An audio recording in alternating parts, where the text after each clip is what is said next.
Samantala, sisiyasatin daw ng Commission on Human Rights ang pagpapakain umano ng papel ni Davao City Vice Mayor Rodrigo Duterte sa isang lalaking naningil ng upa para sa lupang di naman daw sa kanya. Pero ginang vice-alkalde, chewing gum daw at hindi papel ang ipinanguya niya sa lalaki. Narito ang report. Mahilis ng papel. Kuhang-kuha sa video na ito ang pagnguya ni Manolito Gavas, leader umano ng mga informal settlers sa Victoria Village sa Matina Aplaya, Davao City.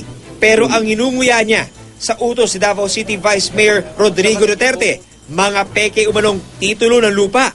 Ikinainis daw ng vice-alkalde ang pagbebenta ni Gavas sa mga residente ng mga peke raw na dokumento sa halagang 250 pesos.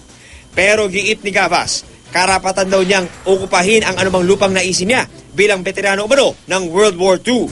Nang mapanood ang video, napabuntong hininga na lang si Commission on Human Rights Chairperson Eta Rosales kung totoo raw na papel ang ipinakain ng Vice Mayor. Paglabag-an niya ito sa Revised Penal Code. And therefore, ang pananagutan mo nasa taong bayan, huwag kang mag-aabuso ng iyong kapangyarihan.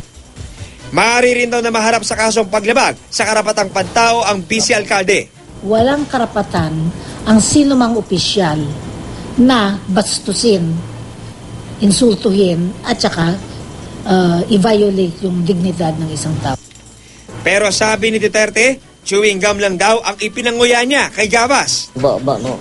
Pagtog chewing gum, sapaw na. Humot man ng mint mo na. Ayaw kumpirmahin ni Gavas kung ano talaga ang ninuya niya at wala pa raw siyang desisyon kung mag-ahain ng reklamo.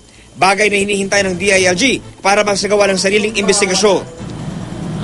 Mainam siguro kung sino man yung nagrabyado, magpaabot ho ng kaulukulang reklamo para may pagbabasihan kami ng investigasyon. Para sa saksi, John Consulta, nag-uulat.